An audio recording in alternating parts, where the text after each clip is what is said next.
When I started to edit for this thumbnail, I noticed that my wings were a little off, but you know, for a prop, that was a bad toss. You know, I think it works fine.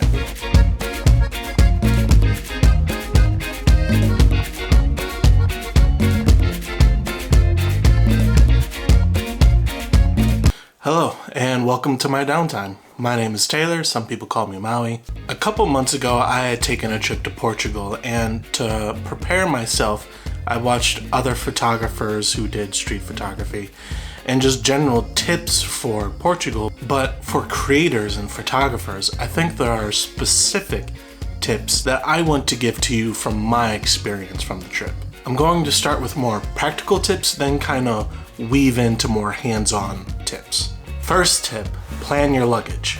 Before you even get to Lisbon, you're going to be behind military personnel, first class, and the endless amounts of memberships people can pay for. Unless you decide to pay for one of those memberships, you're going to be boarding Group 5 and after, no matter what, which means space is already going to be taken. You get one carry-on and one personal item. That's not including any checked baggages you do beforehand, which I do suggest you do, is have one bag or case just for your technology and carry that one on you. That way you could put that in the overhead bin space and check in your clothing and everything else. That way you'll have leg room. Because trust me, I want to say it was somewhere between a 6 to 8 hour flight. You're going to want that leg room.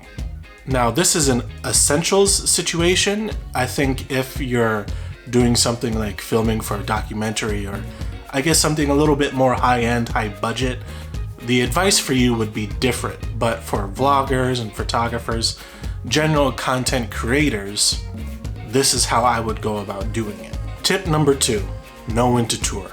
Now, this takes a bit of explaining. Lisbon is a place that you want to explore and kind of get lost in a little bit. Move toward what catches your eye. You want to make time for that. And keep in mind that word time, because that's going to be important if you decide to go on a tour. Your pace will be decided by your guide. So if you want to stop and take pictures of something that you find beautiful, but your guide wants to continue, you're kind of SOL. But for example, here are some pictures I took of palaces that I would not have been able to get had I not gone on the tour. However, there was a point in the tour where I was just in this lustrous garden, and I hardly even got to explore any of it because I had about a little less than a half hour before my guide wanted to move on. So if there's a place or architecture that you know for sure you want to capture, don't go on a tour. This way, you can go to that location and spend as much time as you need to get the shot that you envision. However, if you know you want to take pictures but you don't really know where to start, touring is a great place to start. And if your wallet allows, you can always go on the tour and then come back after you've finished to take whatever pictures you might have missed. Tip number 3. Golden hour moves fast. Before sunset is when I went out to go and capture golden hour, and most days it lasted about a half hour. On a good day, 45 minutes. So that time really just zooms by. So my suggestion is know where you want to be and be there before golden hour. That way you can really capitalize on the short window of opportunity that you will have. Some more suggestions I have about golden hour is be somewhere elevated or at the waterfront. If you're near the waterfront but not kind of at it, and yet you're not elevated enough, the buildings are going to block out the sun and that sweet sunshine that you're trying to get. Now, these next few tips are more like honorable mentions, but when you're going out to shoot, I would suggest travel light. Lisbon is a place of steep inclines, and majority of the time, you are either going to be going uphill or downhill. Trust me, you will be getting a workout. With you guys are, what's the plan?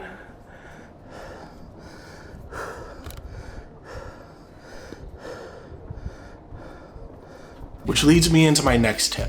Bring water. Stay hydrated, drink your liquids. I tried my hand at it because I know it's a popular thing to do. When the trams go by and you kind of match the speed of the tram, it shows motion in the photo, but yet if you time it right, it will be in focus. Don't worry, you'll get plenty of time to do that, mainly in the morning and a little bit in the afternoon. But as the day does go on, they will start slowing down. And by nighttime, they'll hardly even be out. So those are my tips to you. I hope you find them helpful. I'm going to be doing more long-formed content, which does not do well on this platform. So if you could do me a favor, help keep this video alive, leave a like, comment, and share if you do find this that helpful. It certainly is appreciated, and I will see you in my downtime.